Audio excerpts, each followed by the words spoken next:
17th chapter, Monastic Life. If you wish peace and conquer with others, you must learn to break your will in many things.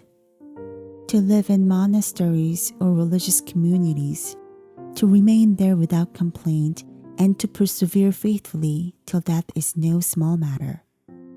Blessed indeed is he who there lives a good life, and there ends his days in happiness. If you'd persevere in seeking perfection, you must consider yourself a pilgrim, an exile on earth. If you'd become a religious, you must be content to seem a fool for the sake of Christ. Habit and tonsure change a man but little. It is the change of life, the complete mortification of passions that endow a true religious. He who seeks anything but God alone and the salvation of his soul will find only trouble and grief.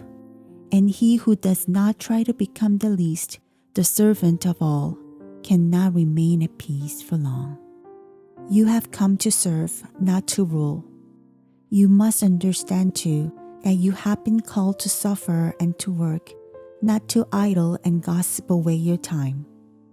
Here men are tried as gold in a furnace. Here no man can remain unless he desires with all his heart to humble himself before God. The 18th chapter. The example set us by the Holy Fathers. Consider the lively examples set us by the saints, who possess the light of true perfection and religion, and you will see how little and how nearly nothing we do.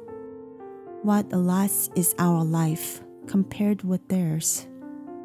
The saints and friends of Christ served the Lord in hunger and thirst, in cold and nakedness, in work and fatigue, in vigils and fasts, in prayers and holy meditations, in persecutions and many afflictions. How many and severe were the trials they suffered! The apostles, murderers, confessors, virgins, and all the rest who willed to follow in the footsteps of Christ. They hated their lives on earth that they might have life in eternity. How strict and detached were the lives the holy hermits led in the desert, while long and grave temptations they suffered. How often were they beset by the enemy! What frequent and ardent prayers they offered to God! What rigorous fasts they observed! How great their zeal and their love for spiritual perfection! How brave the fight they waged to master their evil habits! What pure and straightforward purpose they showed toward God! By day they labored, and by night they spent themselves in long prayers. Even at work, they did not cease from mental prayer. They used all their time profitably. Every hour seemed too short for serving God, and in the great sweetness of contemplation, they forgot even their bodily needs. They renounced all riches, dignities, honors, friends, and associates.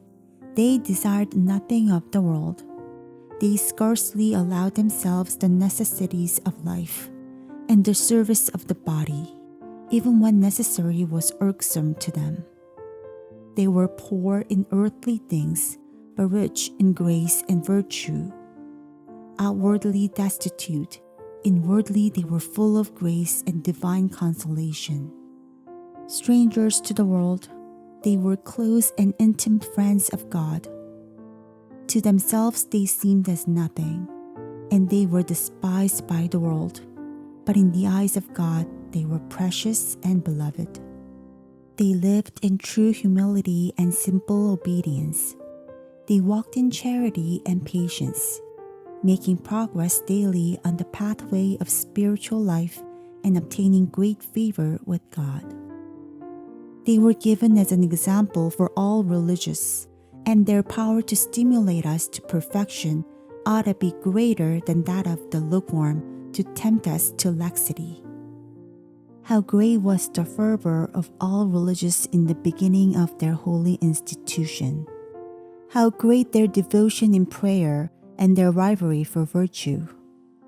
What splendid discipline flourished among them. What great reverence and obedience in all things under the rule of a superior.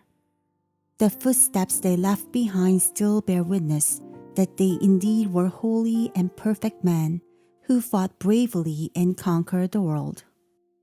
Today, he who is not a transgressor and who can bear patiently the duties which he has taken upon himself is considered great. How lukewarm and negligent we are. We lose our original fervor very quickly, and we even become weary of life from laziness. Do not you, who have seen so many examples of the devout, fall asleep in the pursuit of virtue.